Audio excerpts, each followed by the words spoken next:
Okay, let's continue part 2 for chapter 12. Everything is working, my tablet, everything is working. Okay, where are we now? Share screen. Share, yay. Okay. Before we continue, don't forget to like and subscribe. I can't believe it, I'm officially a YouTuber now. Let's see. Okay, active learning 1. Which of the following policies do you think would be most effective at boosting economic growth and living standards in a poor country over the long run? Offer tax incentives for investment by local firms. Would be helpful, but then the government needs its tax revenue, so it's a complicated situation here. A poor country, government needs tax revenues to build the schools, build roads, hospitals, very important things. Governments in poor countries don't have much room to maneuver when it comes to tax incentives. So even though you would help local firms to expand their businesses and hire more people, and if you remember,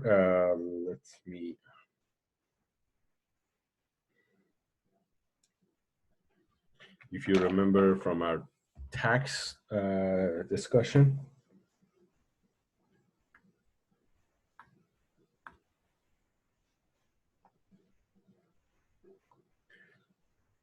supply curve, demand curve. Now, if a country is taxing certain business activity or transactions, for example, here, this will be your what? Producer surplus. This will be your consumer surplus. This whole area in the middle. This will be the government tax revenues. And then this area will be our deadweight loss, or DWL, deadweight loss here. So deadweight loss, a big problem. If you give tax incentives to businesses, local companies, you would remove this deadweight loss. That would mean they can hire now more people. Companies can now produce more goods, more quantity. That means more jobs. Producers can now increase their outputs, increase their surplus. Consumers, on the other hand, can also consume more goods by the same quantity again. So they will be happier. Consumer surplus will increase. But then what's going to be eliminated? The tax revenues here. Let's see if I can find the photo here. This part is the government's tax revenue. The government needs its taxes to build the schools and roads. If this disappears, how can the government build a new school? They can't. So very important. We need to find a new way to fund our schools. One way, for example, for oil-rich companies.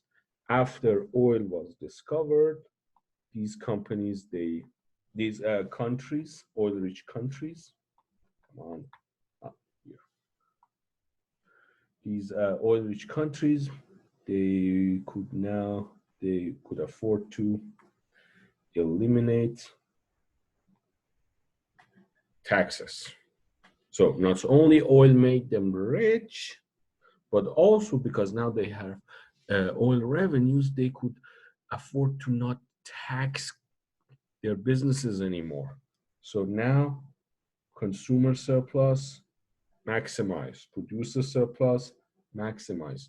This helped them to increase their economy, to grow their economy even more. A very good thing. So if you can't find a way to make up for the lost tax revenues, very risky to increase, to give tax incentives to local firms. Now, offer tax incentives for investment by foreign firms. Foreign firms, that changes things because yes, if you don't give them, if you give them tax incentives, you're going to lose some of your tax revenues. So again, the same problem from part A applies to part B here, but then there's also an issue of competition. A local firm is local, is local. It's not local, it's local. A local firm is local. They cannot escape. But a foreign firm doesn't have to come to your country to invest in your country. They can invest anywhere they want to. So if you give them tax incentives, these countries can now, these firms now are more likely to come to your country. And you want them to come to your country. They come to your country, they are going to bring lots of good things, technology, jobs, perhaps even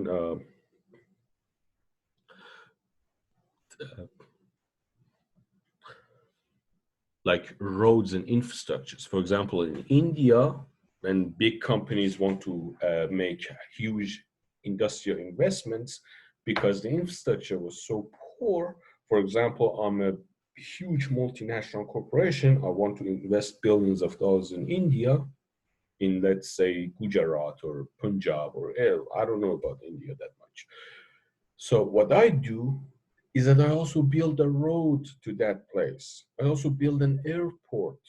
I build building schools for my employees, hospitals, so that they don't have to travel all the time or get sick so often.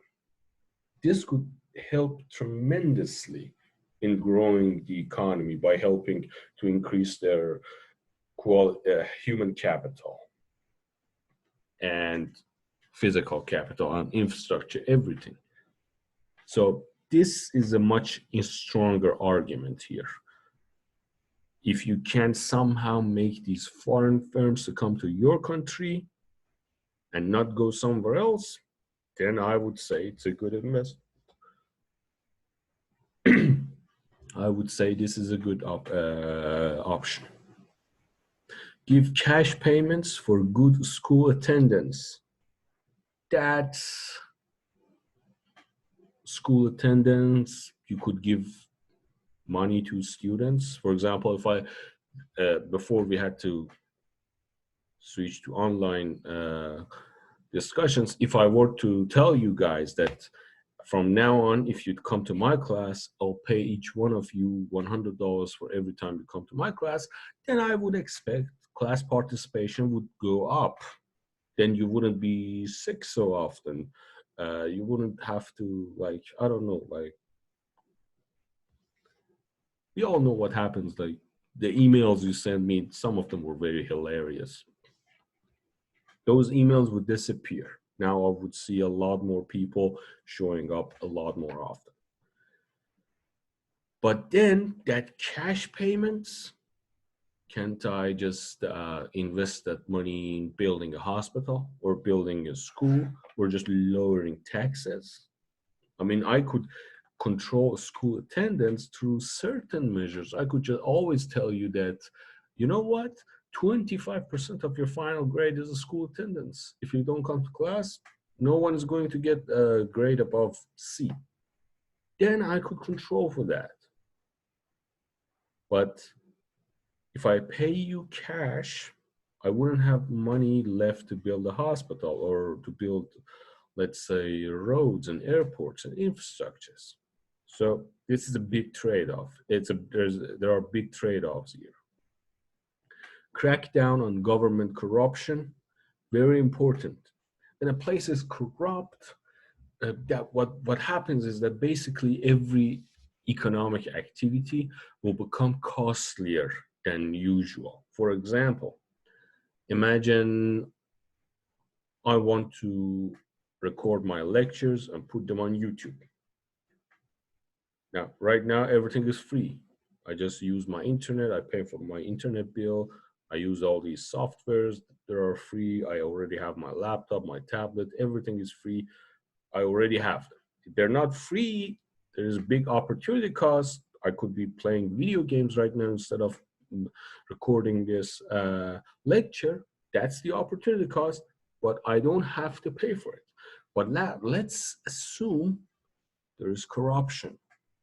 For example, now I'm sitting in my living room shouting while my wife is working on her research. What if she comes to me and tell me, okay, if you want to continue shouting in the living room, you need to pay me $20 every minute, just so that I leave you alone. Otherwise, I'll cut the internet. Then the situation would change because now I have to literally bribe her to keep recording my lectures. Now, not only there's a big opportunity cost for me not playing video games and enjoying myself and recording this lecture, but also I have to pay cash. So corruption is a big important situation, is a big important problem. Another example, imagine you're going to another country, you're the CEO of a big multinational corporation. You go to that country, to some poor country, to start a new business. You build your factory, you start hiring people, but after a week, suddenly a government bureaucrat would come to you and tell you, hello, you guys are polluting the environment. You'll be like, no, we're not. We're just producing, let's say, cloth. We're not polluting anything. It's a perfect industry. And there was no law. When I built this factory, no one told me about pollution. They said, no, the law has changed. You're polluting, now you have to pay me $1 million. Otherwise, we'll shut down your factory. Then you'll be like, there's a problem here. You want $1 million just to leave me alone? And the person would say, yes. You paid $1 million. That immediately would reduce your profits. Now you have to pay bribes. Now, if next week another bureaucrat comes to you and say, you know what? You're contributing to global warming. I'm very angry. You have to pay me $1 million, otherwise I'll shut down your factory. Then you'll say, that's it. I'm going home. I'm closing down this factory. I'm not doing business here anymore. I'm done paying bribes to you guys. That's why corruption, very important. Governments need to make sure that they first deal with corruption, the first thing they do. One very important example, according to my economic professor back from when I was in master class, he said that the example was the island of Taiwan. Taiwan used to be a part of mainland like China. It's always not always part of China. It's not a part of China. It's a big political issue. I'm not getting into that. But then there was this guy who was ruling on most parts of China. I think his name was Chai Hak-shek, something like that. He lost the war in China, so he fled back to Taiwan. Then he went to Taiwan. He was like, you know why people didn't support me when I was in the mainland China? Because of corruption. So now I'm going to make sure corruption disappears. In that island, he already lost a big country this big on the map. He had only this tiny island left. So it was like, I'm not going to lose this tiny island. He has started to deal with corruption, make sure no one takes bribe. Of course, it's just an oversimplification of a very complex situation. So you could say that China was so big, he couldn't control it as effectively as a tiny nation, as a tiny island. So that's a big example. But then when corruption in Taiwan disappeared, investment grew, economy grew, and now Taiwan on per capita level is much richer than China, mainland China. even though Chinese economy has been growing rapidly over the last 20 years, is still Taiwan is much richer. Now, restrict imports to protect domestic industries. This is also an issue. First of all, yes, it could work in the short term. You protect domestic industries, but in the long run, that means that your population could have used cheaper foreign products, but now they're paying more. That means they cannot consume that much that they could have. They would have less money left for education, for their health care. So in the context of a poor country, over the long run, if you remember our discussion from tariffs, let me go back to my Gizmo again.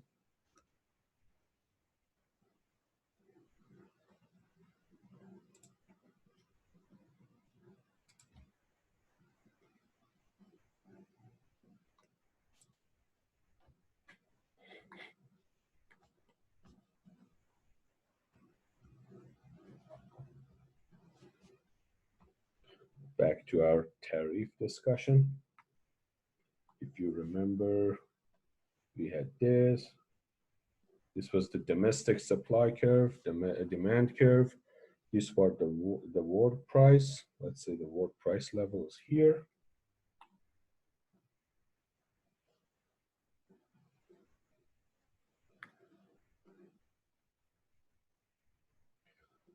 The equilibrium price here. But now, when I assign a tariff, what happens is that, let's change colors. Assume world prices are on this level, but now we have a tariff level that would increase this much tariff. That would increase the world price to a new level. What happens? Two things. First of all, our domestic producers, now they increase their production by this much. But that's only half the story. Our domestic consumers decreased. Let's call this producer and consumer.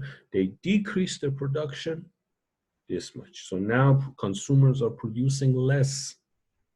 That's a bad thing. You don't want that. You want people to produce, the consumers are consuming less. That's a bad thing. You want people to consume more, to be richer, to be more prosperous, to be more happy with their lives. Also, producers are now producing too much. They're not efficient. So now we have two sources of deadweight loss. One here, and another part here. So now we're not efficient. In the short run, this could help few people who work in this part of the industry. This means jobs being saved.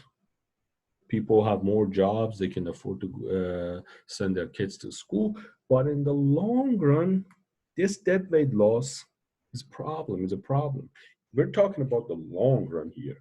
In the long run, if you leave free trade to itself, these people who are looking for work, they'll go back to a different job. I always use the example of my own dad. My dad used to work in textile because of the Chinese cheap textile entering the Iranian market. Iranian textile factories, they closed down, they overnight disappeared literally. So my dad lost his job. For a year, he didn't have a job. We weren't happy. Of course, we were good. Some of my childhood friends, they were devastated. That was a really bad thing. But we were good. We were okay. We're not happy, but okay. But after a year, he found a new job at a new factory, and he went there and he worked until he retired. So when we're talking about the long run, in the long run, you want to protect free trade. Short run, you should protect free trade, but we all know that's not possible all the time. But long run, free trade is very important. So Give cash payment, not a good idea. Government corruption, very good idea. Restrict imports, not a good idea. Allow free trade, in the long run, a good idea. In the long run, that depends. Sometimes in the short run, you don't want to lose out your factories and suddenly have everybody unemployed. They'll be on the street. You don't like that. As a politician, you really don't like unemployment. But in the long run, you should protect free trade. Now, give away condoms. That's a tricky part here.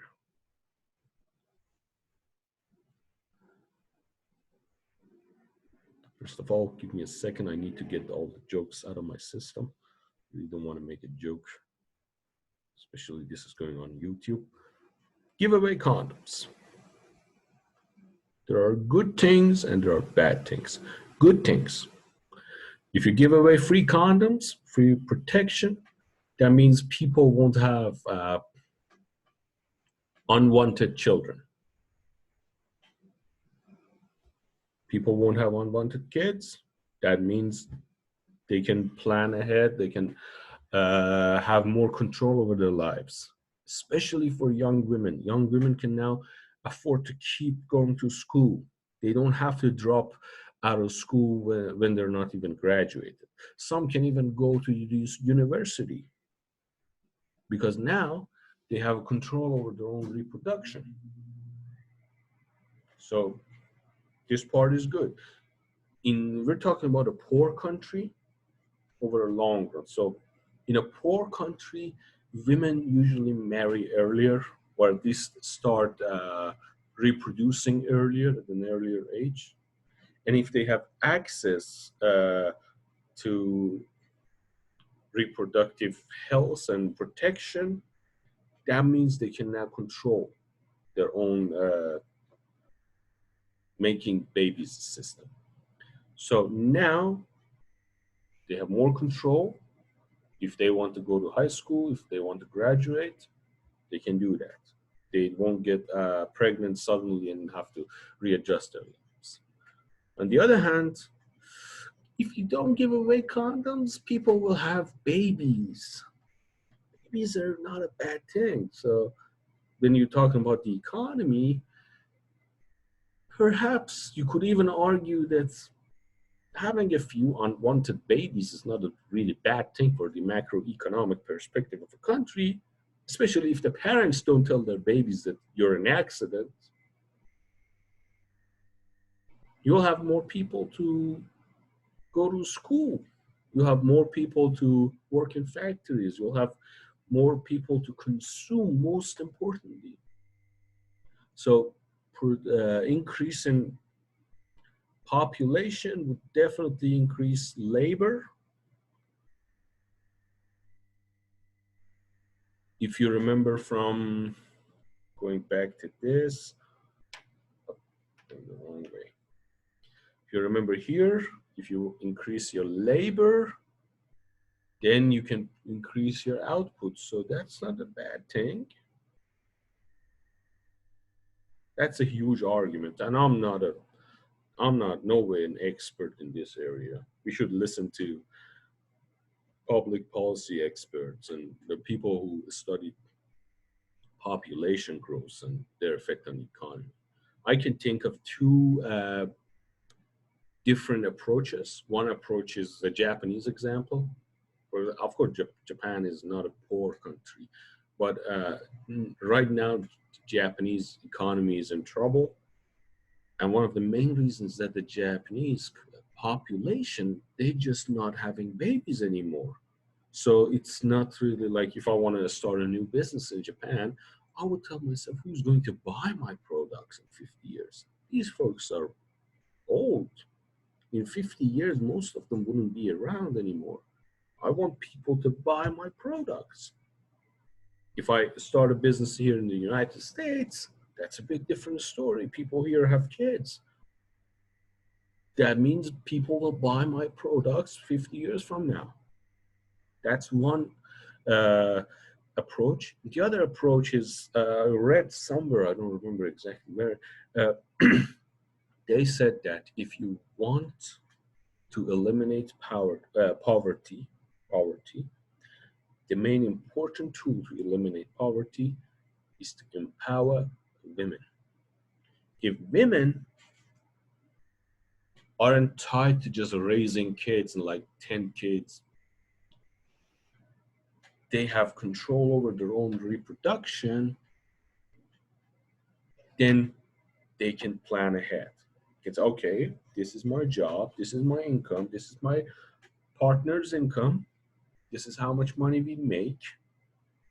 Now I can decide if I want one kid, two kids, 10 kids, or no kids.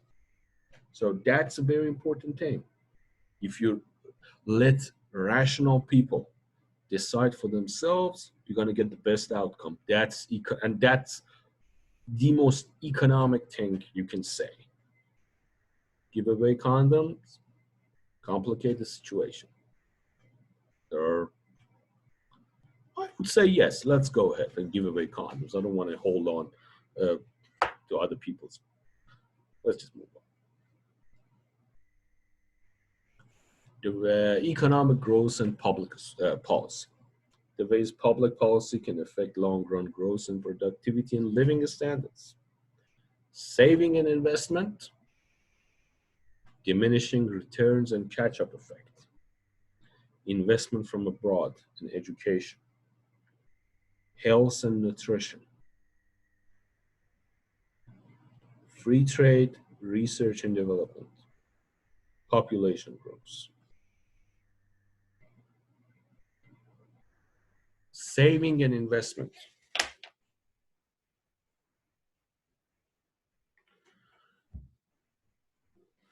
Raise future productivity.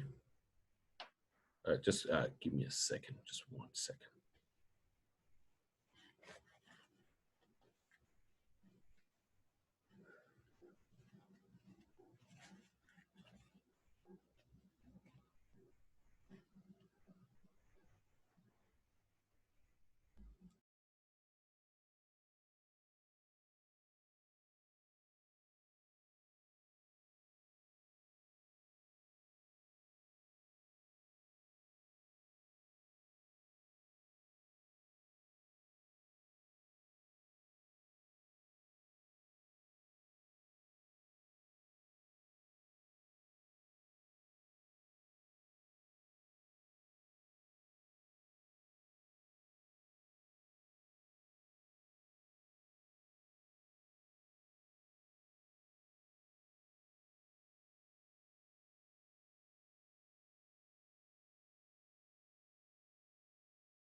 Okay, I'm back. Sorry about that.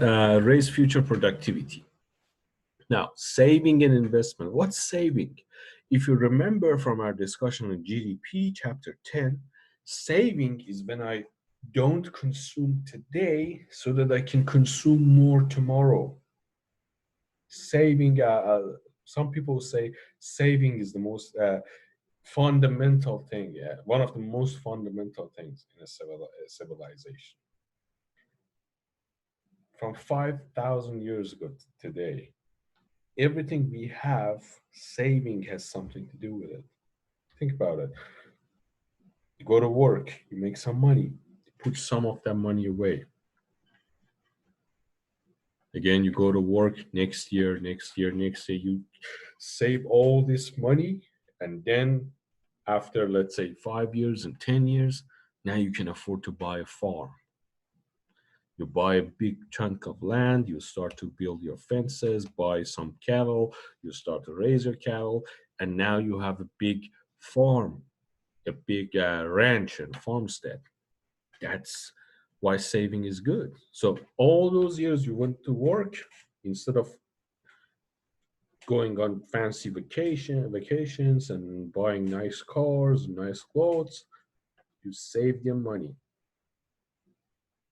So now you have a nice farmstead with beautiful cows and sheep and everything.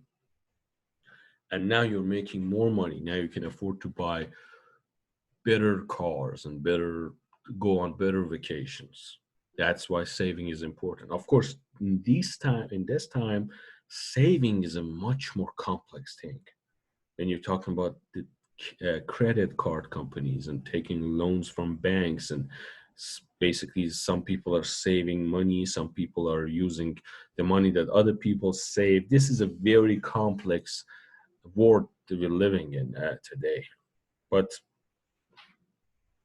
the basic situation didn't change. You don't consume today so that you can consume more tomorrow. It will raise future productivity. Invest more current resources in the production of capital. Instead of consuming everything you have, instead of, let's say, buying a nice car, you buy a tractor and use that tractor on your farm so that you can more efficiently harvest your crops and do the farming thing. I'm not an expert farmer. There is a trade-off here. Since resources are scarce, producing more capital requires producing fewer consumption goods. So you have to cut back on your consumption. Reducing consumption would lead to increasing savings. This extra saving funds the production of investment goods, which we'll go back in the next chapter. We'll come back to this next chapter. Now, diminishing return, what's the law of diminishing return? If you remember when we were talking about the rich and poor countries in the beginning of the 20th century, I told you that the United States, let's go back and just see it.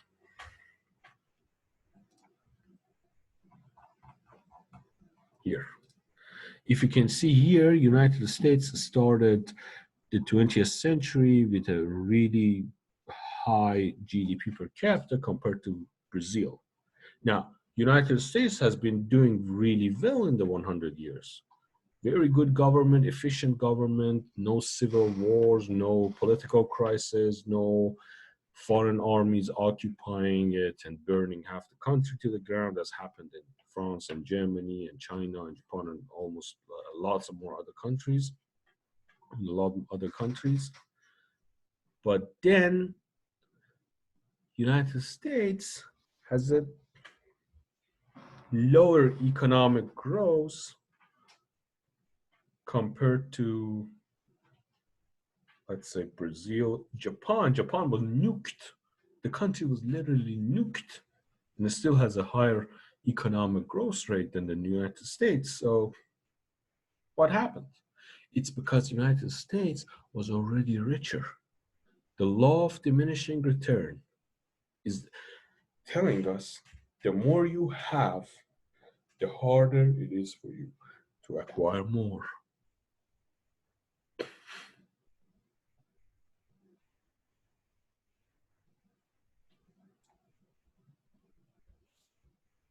Diminishing returns.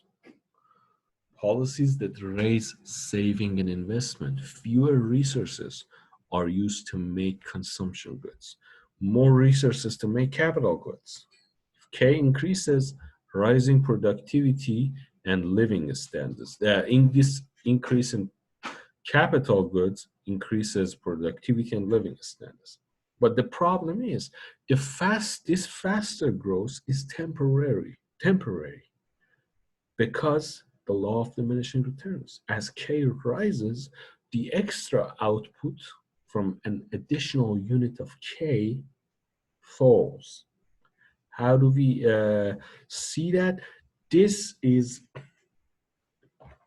I don't know if you're prepared for advanced math, but in advanced micro, this is how we show this. The law of diminishing, and if my pen works here, yes, it works. Away.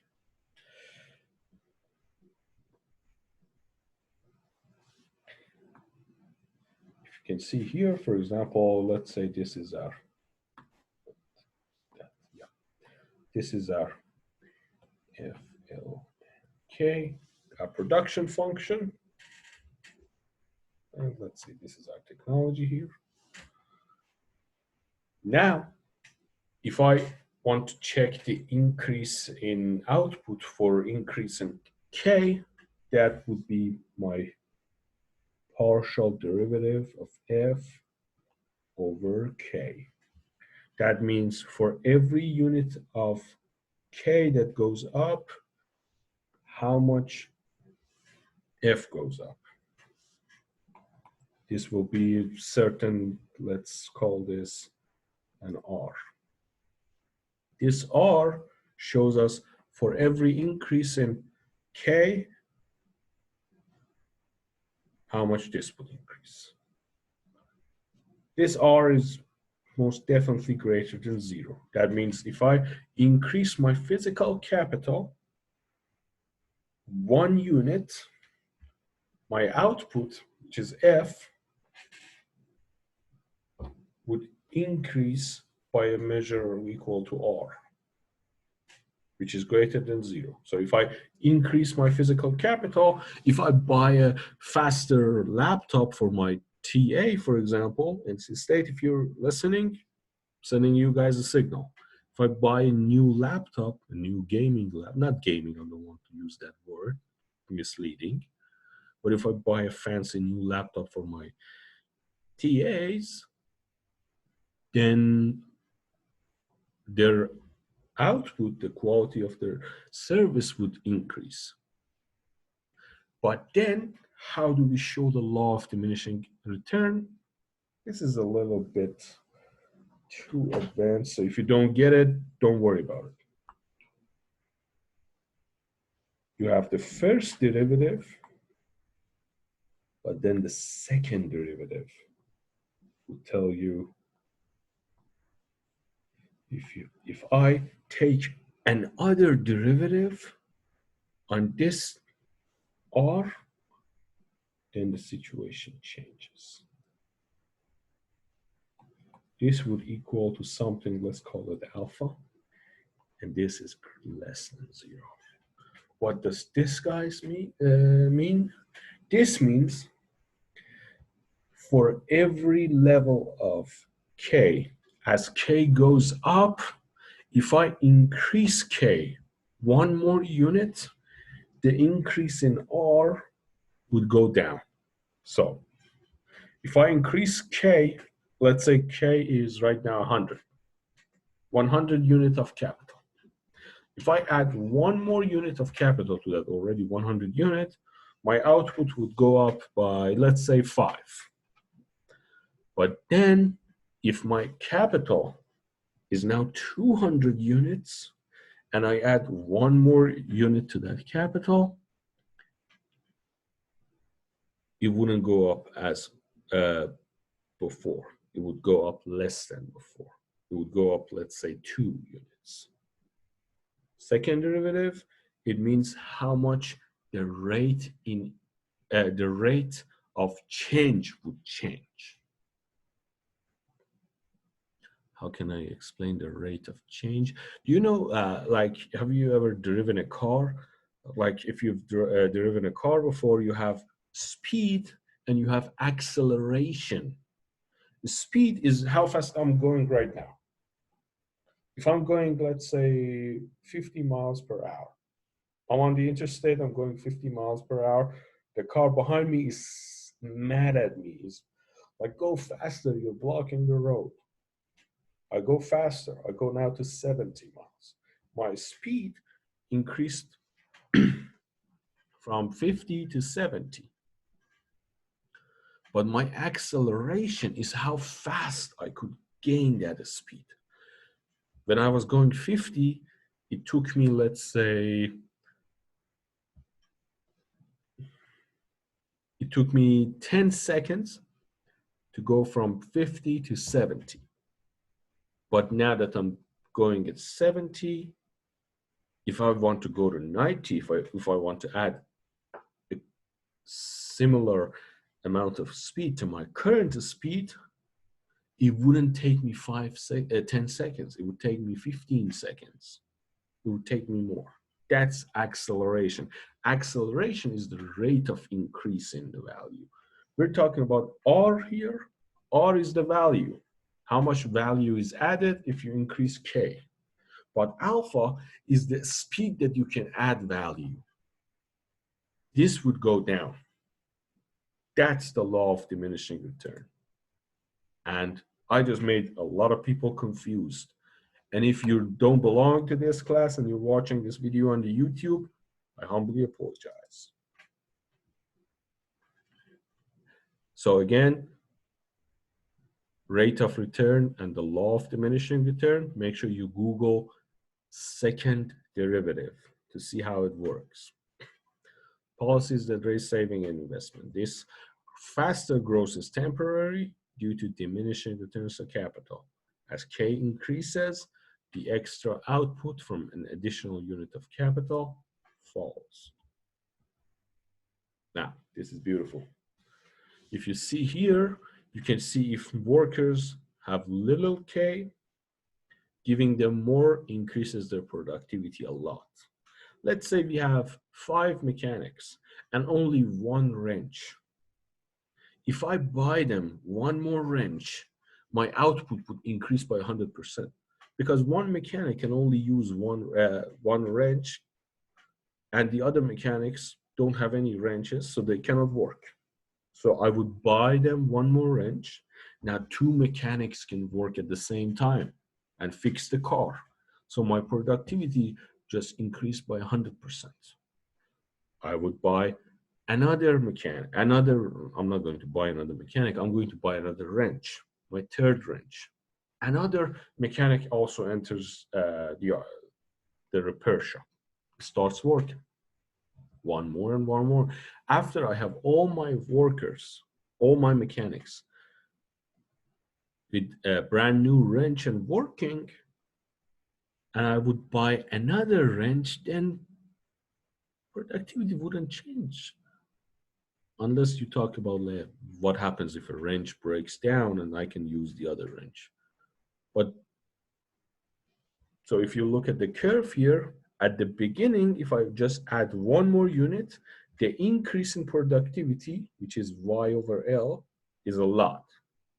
But after I reach the end of the curve, let's go back to my friend, oops, not this one, here, this one. If we go back to this, if I go here, now you can see what we're talking about.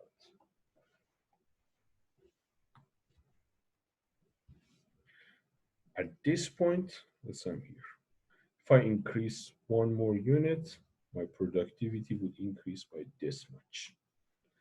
But when I'm already here and I increase my capital by 1 more unit, let's say this is KL, K, and this is Y over L.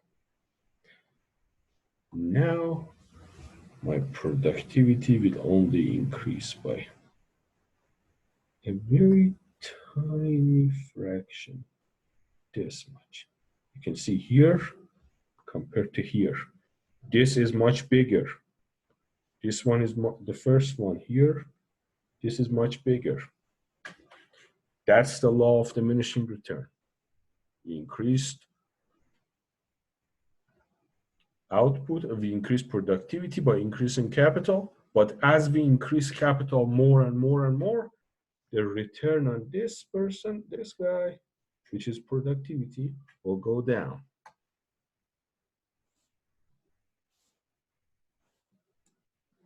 So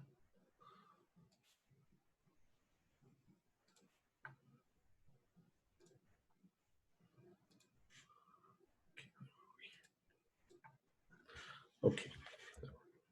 Yep, this. The catch-up effect. Catch-up effect means if I go faster, at the end of the day, I'm going to catch up with you. Poor country starts here. Rich country starts here. Because a poor country can increase its productivity much faster by investing in 1 more wrench or 1 more factory one more level of K over L, at the foreseeable future, the poor country can catch up to the rich country if they both grow their economies and their investments by the same amount. That's the catch-up effect. The most important example, one of the best examples, the US and South Korea. They developed a similar share of GDP to investment. So both United States and South Korea, they were saving a similar share of their economic pie. Growth was more than 6% in South Korea and only 2% in the United States. Why? Because the United States was already developed. South Korea was a poor country in 1960s and 1970s. So after a while, they got the catch up. The South Koreans could catch up because they were literally going faster. Again, the rabbit and the turtle. The turtle is the United States going slowly, slowly, but steady. It's much further in front of the rabbit. But the rabbit suddenly starts running fast. It catches up with the turtle. If the rabbit isn't distracted, doesn't stop to invade his neighbor or install a communist dictatorship or do something crazy, it just keeps going. After a while, the rabbit will also get tired, but then it will be ahead of the turtle. So if you've ever become the leader of a country, just keep going steady as fast as you can, grow your economy, don't get distracted with your neighbors, don't invade nobody, don't do anything weird, just remember the catch-up effect. Even if your country that you're the leader of is poor, after 50 years, you're probably going to catch up with rich countries. Investment from abroad, another way for a country to invest in new capital. Very important for certain poor countries, because these poor countries, they don't have that kind of money. But then foreign investments come to their country. The foreign investors, they enjoy cheap labor. Let's say, for example, textile manufacturers. Textile manufacturer in the United States needs to pay, let's say, how much, I don't know, like $40,000, $50,000 to an average worker. But then if you go to to Bangladesh or India, you don't have to pay $50,000. You pay $10,000 and the worker would be very happy, because income levels in that country is much lower. Now remember, you're not abusing anybody when you go there, because price of labor is decided by supply and demand. Because in India or in Bangladesh, there are so few factories that demand labor and so many people who want to work. The equilibrium price for labor, which is salary, wage, is much lower than United States. United States is the most developed economy in the world, is the biggest economy in the world. So lots of places to find work, limited number of unemployed people looking for work. So worker has more power on deciding the equilibrium, salaries are higher. Capital investment that is owned and operated by a foreign entity. A foreign entity, because of the cheap labor, has so much investment incentives to go to a foreign country and invest there. Foreign, usually a developing country. This is very good. This will open access to new job opportunities, new factories, new technology is very important. and even sometimes new infrastructures for free. As I said, in India, when countries want to start a new business, they will build their own roads. They even build an airport just for themselves. We're talking about huge countries employing tens of thousands of people. They would build an airport just for themselves because the infrastructure is poor.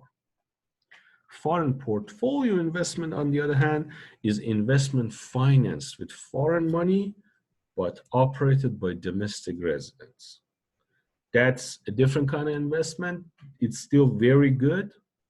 That basically it's like I'm telling you that if you go, for example, I'm telling some people from uh, Ireland, okay, guys, in Ireland, if you buy, if you start building a new factory and produce automobiles in Dublin, the capital of Ireland, I'll pay for it. The factory will be mine. I finance the production of it, but you guys are going to build it. And of course, I will enjoy the profits of the factory. Still very good. Benefits from investments from abroad. Some benefits flow back to the foreign capital owner. Of course, if I invest something somewhere, I want a return. I'm not running a charity. I'm opening a factory. I want my money to come back plus interest. I want to, at the end of the day, to be richer. It would increase the economy's stock of capital. More factories, more job opportunities. Good. Higher productivity and higher wages. Higher productivity because now we have, remember, Y over L. That's productivity. Your L is constant. Foreigners aren't coming to your country, they're just building a factory in your country. So your Y would go up, while your L is constant, your productivity would go up. Higher wages. Now more people are looking for workers. A new factory just opened up. So now my labor has more demand while the supply is constant. Now more people want my labor, so now I can negotiate a better salary for myself when I sign my new contract. Right now, let's say I'm a student in NC State. My boss is NC State. I'm a student here. I cannot go find another work somewhere else. But then assume that the law changes. Now people say, okay, everybody can hire PhD students from NC State. Now my labor has much higher demand. More people want my service. Now I can go to my boss and say, you know what, sir? I think my salary is too low and I don't want to bother you. I can just go work for, let's say, Duke University. My boss would then say, I don't want to lose you, so let me pay you a bit more. Because now I have more in managerial sciences, we call this negotiation power. Now I have more negotiating power. But if right now I go to my boss, especially with the whole corona crisis and everything, and tell him my salary is too low, my boss will be cry me a liver. What do you want from me? Just get out of my office. I don't want to see you. Because I don't have the negotiating power. More people want to hire workers. Workers will enjoy a higher salary because of the increase in demand. Remember, workers are a producer.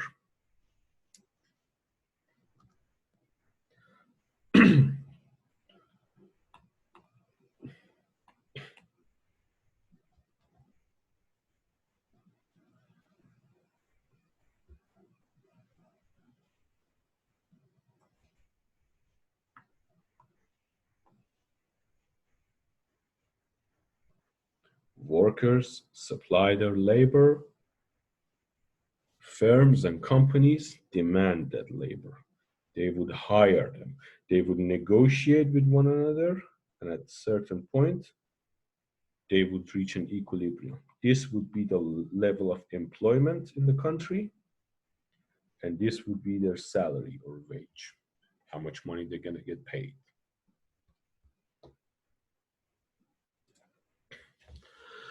Higher productivity and higher wages, state-of-the-art technologies developed in other countries, especially good for poor countries that cannot generate enough saving to fund an investment project themselves.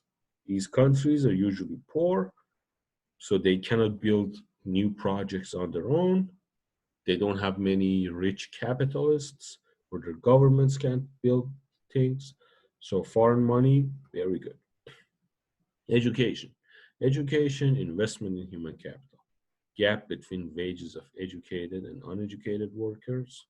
In the US, each year of schooling raises the worker's wage by 10%.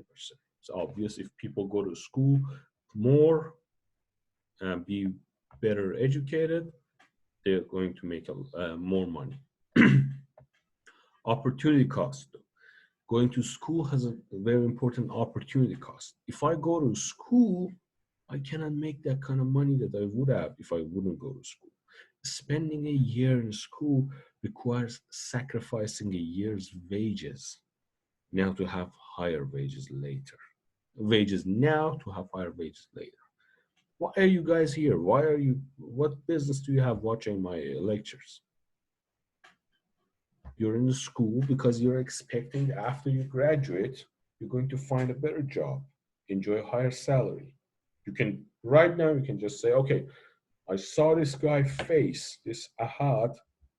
I don't like his face. I'm done with NC State. I'm done with the school. Just drop out, go to work. You would see my face, you would change your mind about the education. You go to work, you make, let's say, $40,000 a month, sorry, a year. But if you stay in school, suffer my face, even though there's nothing wrong with my face, I'm warning you guys. So if you stay in school, after you graduate, now you can make more money. That's why you stay in school.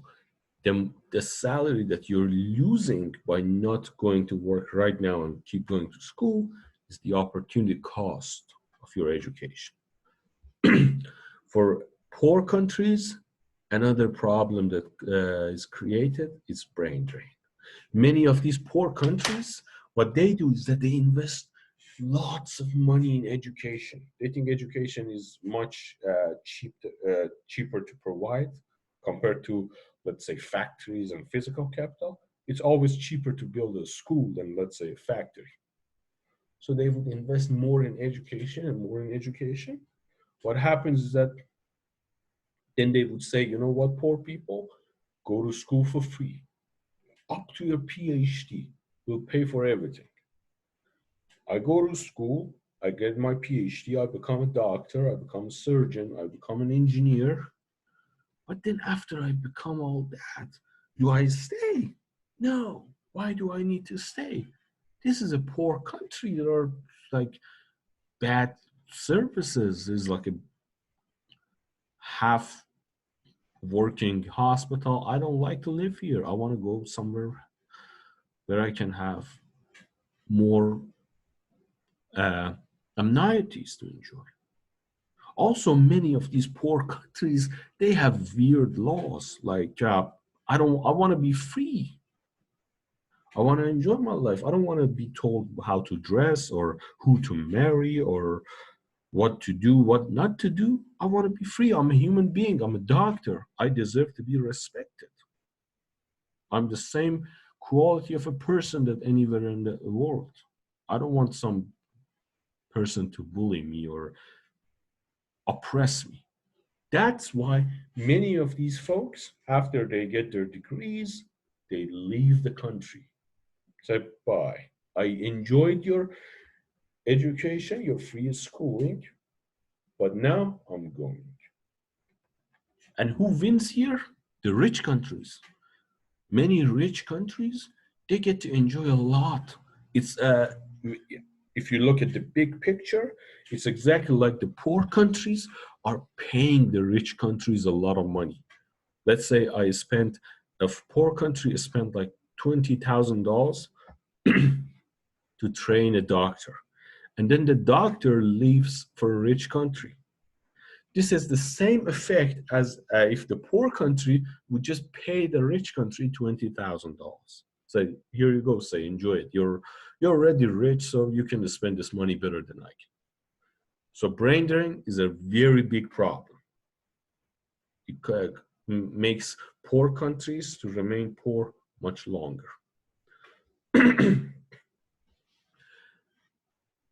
Health and nutrition. It's not a big issue today, but in the past it was a big issue, a huge issue, especially nutrition. Healthcare is still a problem. Healthcare expenditure.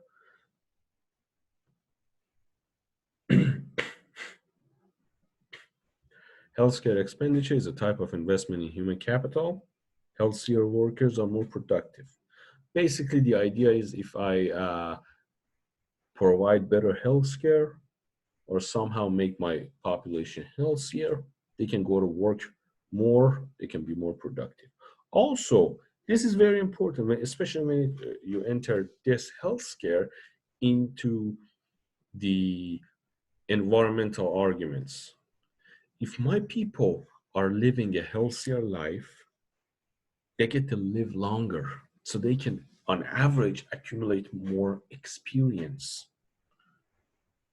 This is very important. For example, if an experienced doctor has a lot of works, he or she contributes to the economy a lot. So if that doctor gets cancer because he's or she's living in a very polluted area, the economy will be hurt. But if I make sure the doctor is safe from pollution, then I can help the economy. So healthier workers, more productive. Again, we're talking about on average level. In countries with significant malnourishment, raising workers' caloric intake raises productivity. Not a big issue here. As you can see in South Korea, calorie consumption rose 44% in South Korea, and economic growth was spectacular. Now here you may look at this and say, did it though? Like calorie consumption rose 44%, and economic growth also was spectacular. But what if I tell you economic growth was a spectacular, therefore calorie consumption rose? Like the egg and chicken question. Which one was first? Was the egg first or the chicken? Did you first start increase calorie consumption, which then resulted in economic growth, or did you first increase economic growth and then that economic growth resulted in increase in calorie consumption? This is a big issue. People fight over this, over research, for example, in advanced statistics and econometrics. We have a tool, it's like a test, it's called Granger's test, and you use that test to find out which one was first, which one was the mother of the other one. Was the egg first or the chicken first? Nobel Prize winner Robert Fogel, 30% of Great Britain's growth from 1790 to 1980 was due to improved nutrition. Of course, now we're talking about 18th century, so the situation was way more different than today. Vicious circle in poor countries. Vicious circle. In economics, we have a term, it's called vicious circle. Vicious circle is basically when it rains, it pours. When it rains, it pours. If I suffer one defeat, that one defeat would make me suffer more defeats. Poor countries are poor because their populations are not healthy. Populations are not healthy because they are poor and they cannot afford better health care. And because they cannot afford better healthcare, they're going to be not healthy. And because they're not healthy, they're going to be poor. And because they're going to be poor, they won't be able to better health. So this will get into a vicious circle. The way I teach vicious circle, especially when it comes to economic crises, is that assume uh, you're walking on the street, and then suddenly someone just slaps you in the face. That's too harsh. Slaps you in the face. Now, your reaction, instead of calling the police, would be to just keep slapping yourself in the face. So someone slaps you in the face, and you will slap yourself another time, and another time, and another time. That's how economics work. When there is a defeat, when there is a crisis, when there is a bad thing happening, that bad thing would make you suffer another bad thing and another and another until the vicious circle is broken somehow. The opposite is also true. We have the virtuous circle. If a good thing happens, that good thing will create more good things. Policies that lead to more rapid economic growth would naturally improve health outcomes, which in turn would further promote economic growth. For example, somehow, let's say the United Nations is building a hospital here in a very poor country, like in the United States, people don't have health care.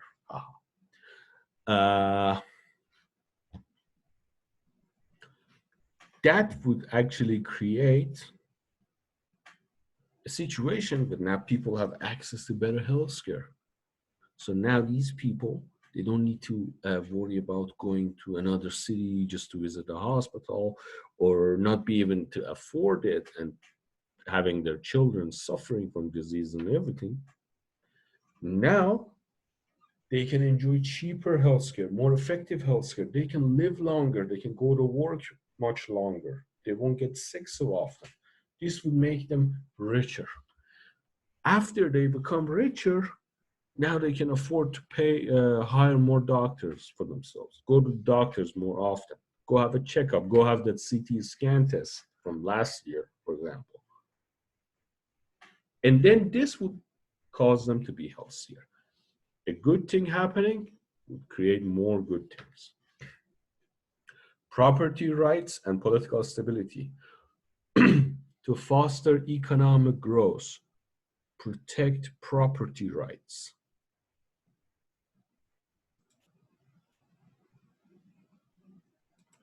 You need to protect property rights, the ability of people to exercise authority over the resources they own. Courts enforce property rights, for example. This would promote political stability. This would promote economic growth. Why? Because no one wants to do business in no man's land, in the Wild West, for example. Like, no one knows who's the police here. There is no safety. You go and you build a factory. You saved all your money. You build a brand new factory in a place where there is no law. Some outlaws would come over and take your factory. So why would you build a factory in a place when there is no rights, property rights, when you don't have a stable, effective governments and law enforcements protecting your property rights? No one would do that. This also applies to certain political movements. For example, in communists during the Cold War, they were going around saying, nationalize this, nationalize this, nationalize this. And they would see something, they like it, and they suddenly say, you know what? This belongs to the people. I like this. So what happened was that, for example, in Chile, is a socialist, or in Iran, when it comes to the oil in 1952, 1950, the socialists, they suddenly saw something they liked, like oil. They said, okay, let's nationalize the oil because oil is nice. They nationalized and took over the oil. Immediately, everyone fled. So, oh my God, they're going to come for my factory next. Oh my God, they're going to come for my airplanes and ships and trains next. they all escaped. The economy tanked, both in Chile and in Iran. Also, if I take something from a foreign investor, the investor would go back to his own country crying, would go back to his president or prime minister. It's like, they took my factory.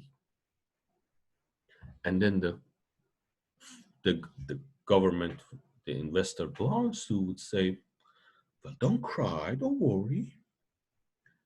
I think it's time we help the other country with their democracy. I think they need some democracy. And it would immediately affect the political stability. If I cause problem for others, they're going to cause problems for me. So that also makes the situation more complicated. Protect property rights. Don't take stuff doesn't belong to you, because it would create problems. First problem, everybody would be afraid. People would be scared and run away. Second problem, people who you took their belongings are going to come back and hurt you in another way. So don't do that. Also, courts must be able to enforce property rights. If you have an efficient judiciary that is protecting your interests, people will do business. Let's say I'm working in one country. Some guy would come to me and tell me,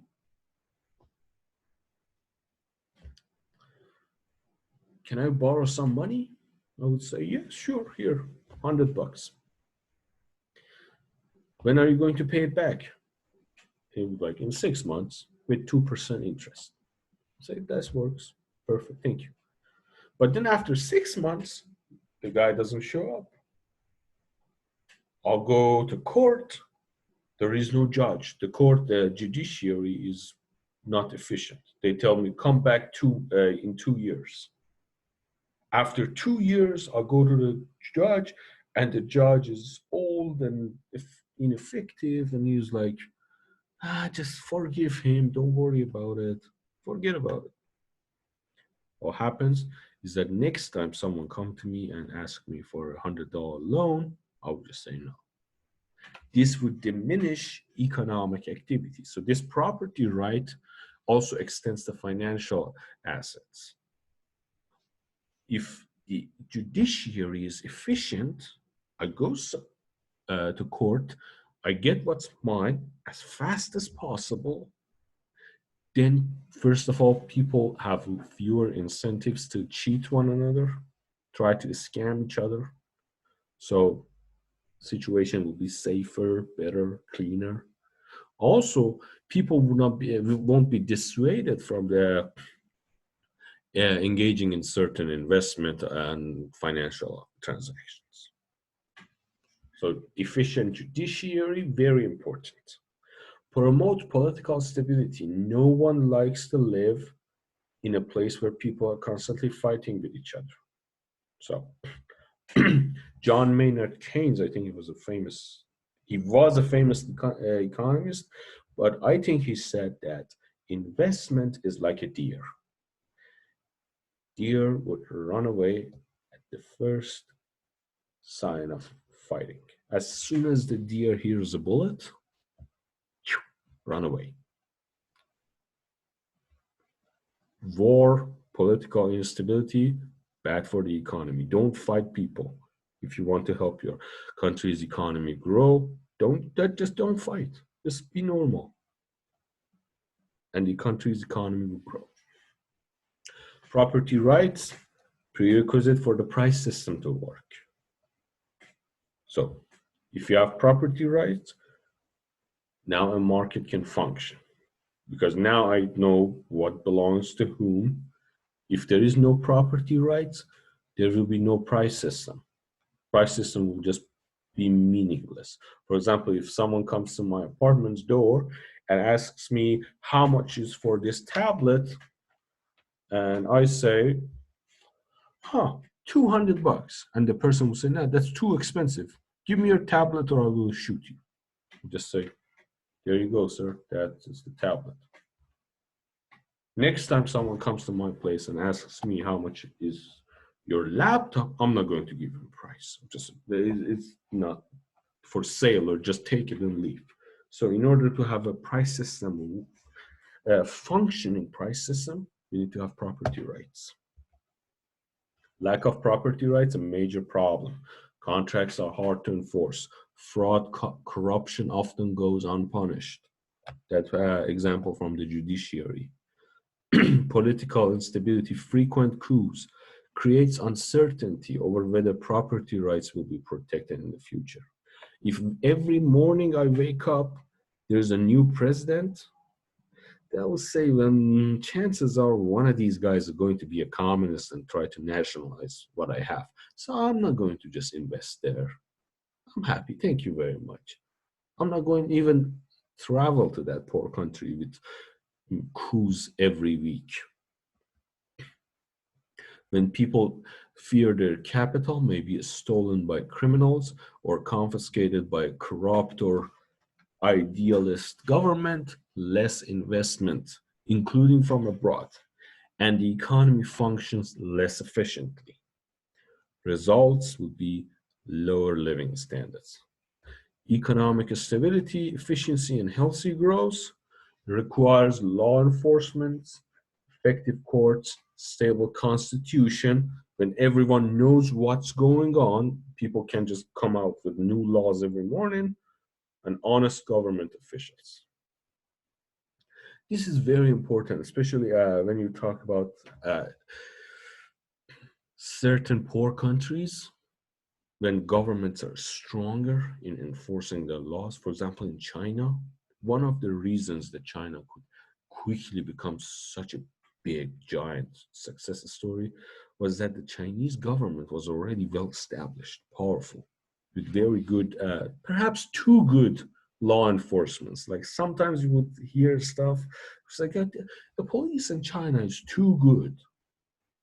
They should just take it easy for a while. But then honest government officials, no one was taking bribes, no one was stealing stuff, and property rights was respected. It was good. Always remember, the person who wants to make an investment doesn't want any trouble. So, like, even if you go apply for a job or somewhere, the person who is interviewing you doesn't want an increase in his or her problems. If you look like the kind of person that would email him 5 times a day, how am I going to do this? How am I going to do that? They won't like it. They already have certain problems. They're hiring you most probably to reduce their problems. If you increase their problems, they're not going to like it. Same applies for governments and doing business. If I want to invest in your country, I want a safe, stable, steady stream of profits. I don't want problem. I don't want to get entangled in your military coups and your cousins who are trying to depose one another and become on kings in the world, and or your sons who want to be on my executive board. I don't want any of that. I just want peace, quiet, work, profits. If you can provide this, I'll come and invest in your country. If you can't, goodbye. So this, to summarize all of that.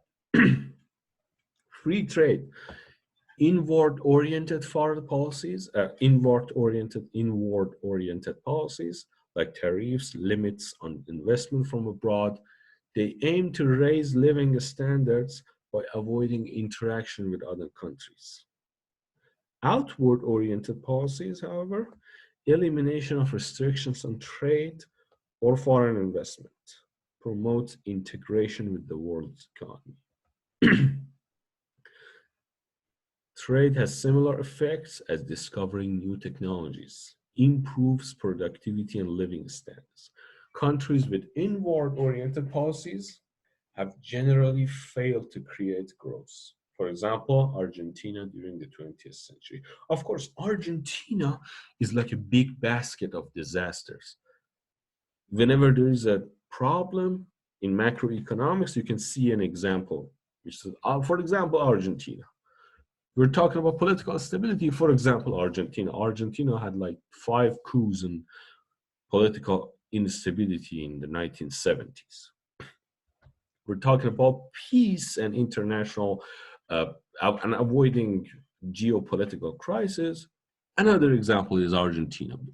Basically, Argentina is they were running their country very well, but then they decided to make every single mistake in like 20 years. Other countries, they would take 200, 300 years to toy with different disastrous decisions, suffer the consequences, and then they learn their lessons.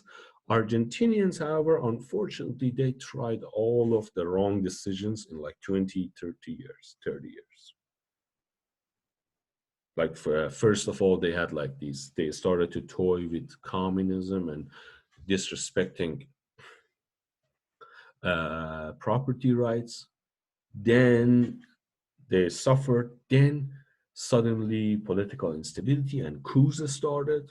Literally a military junta, a military dictatorship just took power in the country, just like that. Say, we're going to rule the country because we have guns. And then in fiscal policy and savings, these generals, they intervened with economists. One day, there's a famous story when it comes to inflation. We're going to come back to this later. The general went to the central bank and saw all these golds, piles of golds. Argentina was a rich country. So the general saw all these piles of golds, and then he asked this economist in the central bank, why do we have all this gold? People are poor. Why don't you let people enjoy these golds and this mountain of gold? And the economist was like, sir, this isn't how it works. It's not that simple. There was a disagreement. On one hand, you have a general who has a tank, and on the other hand, you have an economist who has a book. Who would you think would win? My money is on the general. The general won the argument. A disaster happened. After all those disasters, then they were said, okay, there is no more disasters. There's no more mistakes that we can possibly make. And someone came in and said, one more thing, we can invade another country. They said, okay, let's invade Chile or I don't know, a country our own size. I said, no, we have to invade Great Britain, a country far bigger and stronger than us, far richer and stronger than us. They invaded Great Britain, they lost, and then the government collapsed. Everything was wrong. Everything was bad. So Argentinian example, it's very tragic. You can basically use Argentinian economy as an example for every wrong decision in the 20th century. Countries with outward-oriented policies have often succeeded. Okay. For example, South Korea, Singapore, Taiwan, these are all success stories after 1960. Taiwan after 1960. They opened up to the world, they enjoyed free trade, and they prospered. So on average, free trade is a good thing, especially when we're talking about the long term. R&D, research and development, R&D, technological progress. Main reason why living standards rise over the long run is because of the technological progress. Knowledge is a public good. Ideas can be shared freely, increasing the productivity of many. Of course, this is also creates a problem. If knowledge is a public good, then what makes me increase knowledge? I want to increase knowledge. I want to invest in increasing knowledge so that I can profit from it. If I invest in increasing knowledge and then we all profit from it, then I would profit less from it. So I can invest my money somewhere else then. I would go ahead and invest my money somewhere else. That's a problem when it comes to knowledge. It's like a huge, big issue when it comes to intellectual property. Not only knowledge in itself, in intellectual property for countries like United States, which are the center of intellectual and knowledge property in the world, this is a big issue. Policies to promote technological growth, patent laws, it protects intellectual property. For example, let's say I sing a new song. It's a beautiful song. Everyone loves it. I just wrote the lyrics myself. I made the music myself. Everything is me. And now I want to make money. But then suddenly I hear people are copying my music. I'll be sad. Like I'm losing business. Now people are stealing my idea. They're enjoying my fantastic song. So now I won't write another song. But if there are patent laws that would protect my invention, my creativity, I am persuaded to produce more songs. Another tax incentives or direct support for private sector research and development. This comes in, especially when we're talking about pharmaceutical. Like, if I make sure that you make money by doing something, you probably do that something. So if I want you to do research and find new drugs, like right now we're talking about the coronavirus, people are talking about making a vaccine, and you see all these companies jumping on to create a vaccine for this crazy, horrible disease, virus. So now, if a company actually makes the vaccine and it works, then that company is going to enjoy a lot of tax incentives. Governments will support that company, would help him out, because that company will literally save the world. Grants for basic research at universities. That's another thing. Grants is when, for example, governments or companies pay professors to do certain research operations. This would actually be very helpful for them. Why? If I'm a professor, I don't need $10 million. Just pay me $10,000 and I'll work on research. But my research could actually benefit the country millions of dollars. For example, right now, my research is on how to fight obesity in the United States by playing with certain economic factors. If I can manage to fight obesity, that would create a healthier population. People who can now afford to go to work more often, people who won't need the government healthcare support that much. That would make the US economy to save tens of millions, maybe billions of dollars every year. And all I need in return is just grants, just something that I can keep reading books and working with data. I don't need the laboratory and I don't need 50 people who work for me. So grants for basic research at universities, very effective, very good thing to promote technological progress. Population growth. If you remember from our discussion on condoms, why giving out condoms and not giving out free condoms is it's a complicated situation. Large population, more workers would produce goods and services, larger total output of goods and services. More consumers would also mean a larger population would also create more consumers. People will buy your products more often. So companies are now more incentivized more to hire more people. You see, it would create a virtuous circle. A good thing, you have more consumers, then producers would create more to satisfy the needs of those folks. Then now people are richer, people who work for these factories are richer, they can consume more, Some people out there would need to satisfy their needs. Now, these folks will also get richer and all create more opportunity, more opportunity. So, larger population, good thing.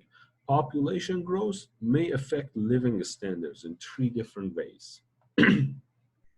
It could stretch their natural resources. 200 years ago, Malthus was an English scholar, argued that population growth will strain society's ability to provide for itself. Mankind doomed to forever live in poverty. What Malthus said was basically this. He said,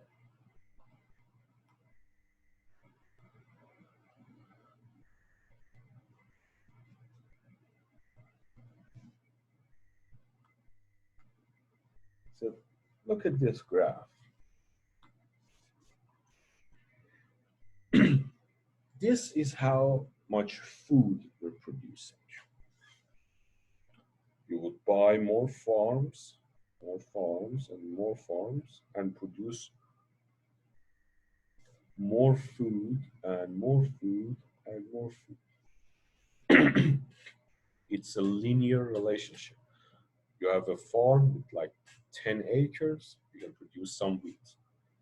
100 acres, you can produce 10 times more wheat. But then, here's how many people we have.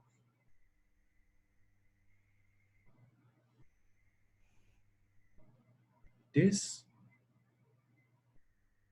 you have two people, a man and a woman. These two would have two babies, let's say two babies. And then these two babies, one boy and one girl, would marry not their cousin, please don't marry their cousins, their neighbors, another boy and another girl.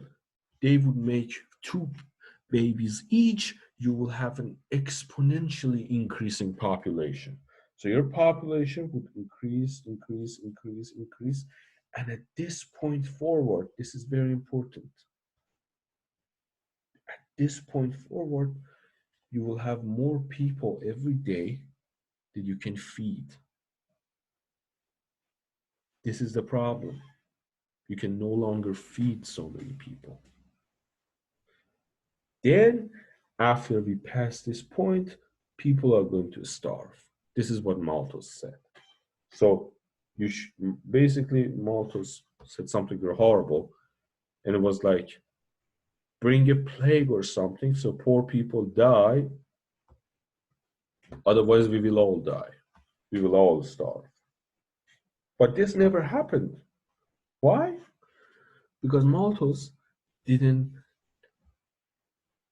take technology as an input. Technology helped us to produce more and more food than ever. More food, more food. This is how technology increased our output. 100 years ago, you didn't have genetically modified crops. You didn't have advanced irrigation. You didn't have so many tractors. You didn't have GPS and drones and all these fancy new advanced technologies that are now used in agriculture. But today we know what's going on. Today we can plan ahead. Today we know if we're going to have a good year or a bad year. We can guess. Today we have crop insurance. Today we have genetically modified crops that can yield a lot more harvest. Now we can afford to feed ourselves many times over. In fact, Malthus, he was so wrong that today, according to the United Nations, WHO, World Health Organization, instead of poverty being a problem, obesity is a huge problem. Like right now, people would say, okay, we're eating too much. But still, Malthusian theory is making a comeback when we're talking about environment. When we talk about environment, some people would say that Well, you can't stop people from polluting. You cannot keep people from polluting. So if you produce more and more babies, these babies, they want to travel to foreign countries. They want to travel on airplanes. They want to go on vacation. They want to go to school. They want to drive nice cars. It's no longer about feeding them anymore. It's about all the world's resources that they're going to just eat up. Can technology save us this time? Well, in 2020, I'm living in a quarantine threatened by coronavirus. So if you're watching this in 100 years and humanity has vanished, we're all gone, you know the answer. So aliens who are watching this in 100 years on YouTube, remember this, Malthus warned us.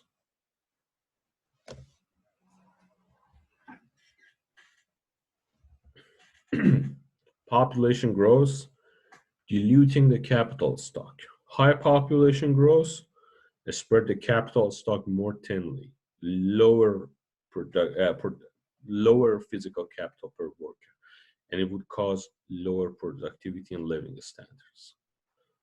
That basically says if you can't afford to have many babies, don't have many babies. Otherwise, your babies are going to be poorer than you. To combat this, many developing countries use birth control policies or policy to control population growth.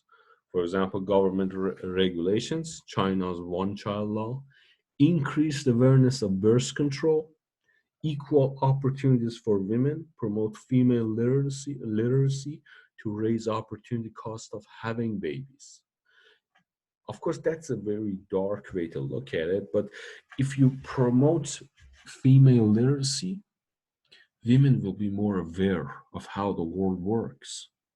Like, if a woman actually understands that a child has many needs, like education, future, you need to find a job, you need to like compete with all these other countries over resources and all these countries and their children, then that woman is much less likely to have 10 children. Then that woman would plan ahead, would say, okay, now I can afford to have, let's say, 4 kids, or 3 kids, or 5 kids, or 2 kids, or 1 kid, because I want my child to be able to defend himself or herself from the outside world, to be able to protect his or her interests against the competition that he's going to face. So female empowerment or equal opportunities for women is very important. It doesn't actually increase the opportunity cost of having babies. I don't like how the author put that. I want to say it would increase awareness. It would actually, first of all, it would empower the woman. The woman can now have more say in the household. If the woman knows how to read, he can study more, and she can also help her children more. A child living with an educated mother can enjoy her mom's help with his or her homeworks and everything. So important.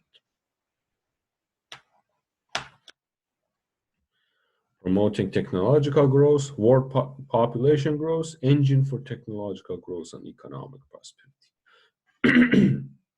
More people, more scientists, more inventors, more engineers, more frequent discoveries. Michael Kramer, Human History. Growth rates increased as the world's population increased. More populated regions grew faster than less populated ones. In the history, we're talking about the long term. If you have more people in the country, that country will get to enjoy a higher chance of one of these kids to be a genius. If you have like 10 It doesn't work for you, so please don't make 10 babies without planning ahead and then hope that one of these babies will be a genius. It could be, but just be careful if that's your strategy. But in a country, if you have more people and you can support those people, it's more likely that many of those people are going to be inventors and scientists and productive members of society. Now, list the determinants of productivity, list 3 policies that attempt to raise living standards by increasing one of the determinants of productivity. Determinants of productivity, if you remember from that function, how do we find that function?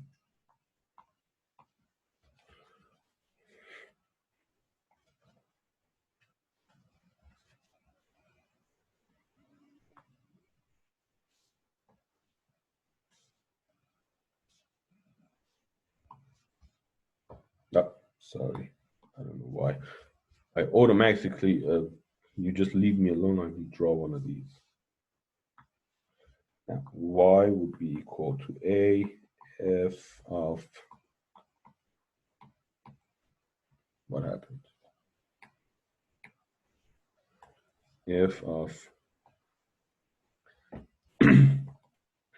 k and l and h and n. Now, you divide everything by L. The law of constant returns would mean you will also divide this by L. If you divide this by L, you can put this L here. It would be K by L, L by L, H by L, N by L. These would cancel one. This is one determinant of productivity because this is productivity now. This would be one determinant and this another. So your determinants of and also A, which is outside of the function. It would be K over L, H over L, N over L, and A. Physical capital per worker, human capital per worker, natural resources per worker. Policies to boost productivity, encourage saving and investment. If you can do something to raise K over L, that's good. Encourage investment from abroad. It would also increase K over L. That's good. Provide public education to raise H over L.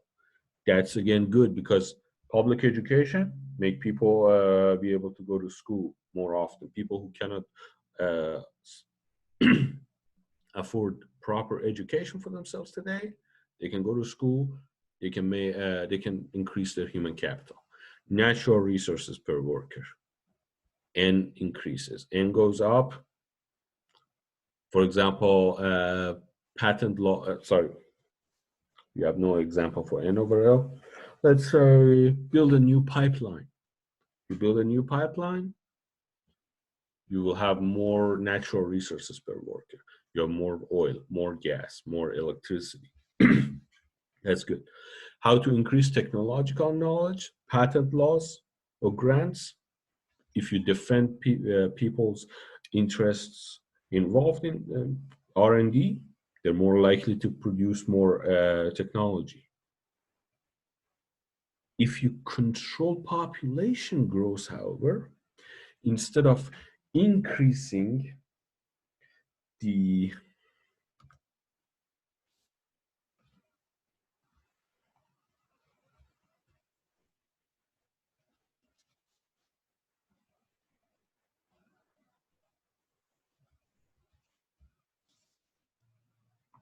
let's say this K over L. Now, if you want to increase this, you can either increase this or you could decrease this. If you decrease the denominator of this fraction, then the whole thing would also go up. So if you, instead of, you can just say, okay, I don't want to increase the K or H or N. Instead, I'm going to control population grows. Because at one point we can just say, okay, I cannot increase physical capital anymore. I cannot increase human capital anymore. All my citizens have PhDs. All my citizens have tons of electricity and oil and physical capital and technological knowledge.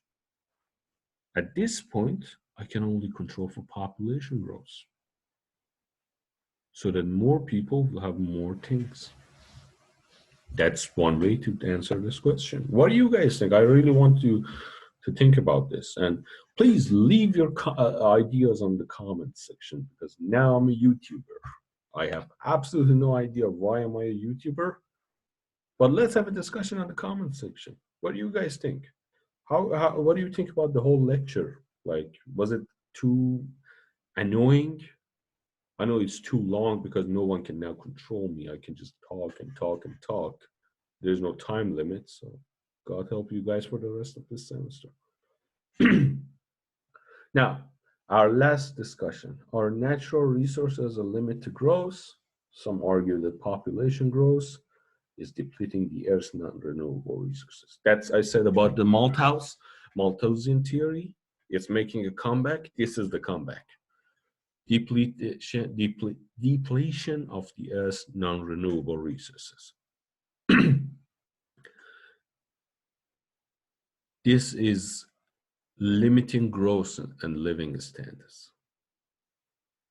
Technological progress, however, yields ways to avoid these limits. Hybrid cars use less gas. Better insulation in homes reduce energy required to heat or cool them. So can technology save us one more time? I don't know.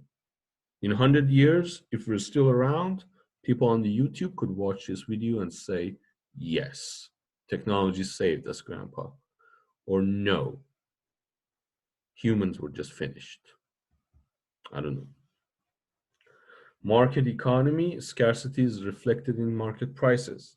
The idea is we're not going to ever run out of natural resources. If natural resources are going down, then their price would eventually increasingly go up and go up and go up, and people would adjust. In real terms, the prices of most natural resources are stable or falling. It appears that our ability to conserve these resources is growing more rapidly than their supplies are dwindling. So the argument is, hey guys, look at the prices. If we're really doomed because we're eating up the Earth's resources, then why the prices are falling? One answer could be that because we're not actually increasing reserves, we're just eating up the reserves faster. It's like opening the refrigerator. You have lots of food in the refrigerator, but you only have a limited capacity of eating all the food in the fridge. But now we're getting faster, we're getting better, we can eat faster. But what if the food in the refrigerator just runs out?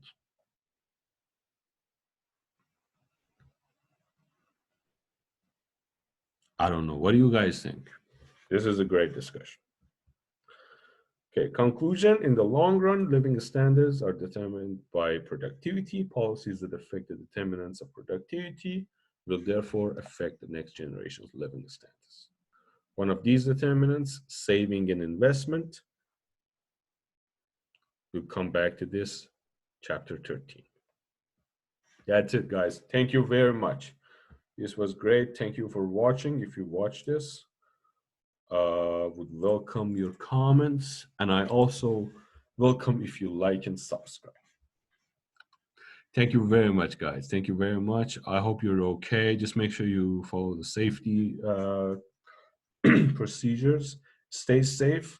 Perhaps, who knows, maybe this whole crisis just goes away and we can have few lectures before the end of the semester. If not, don't worry about your grades. Just make sure you stay safe.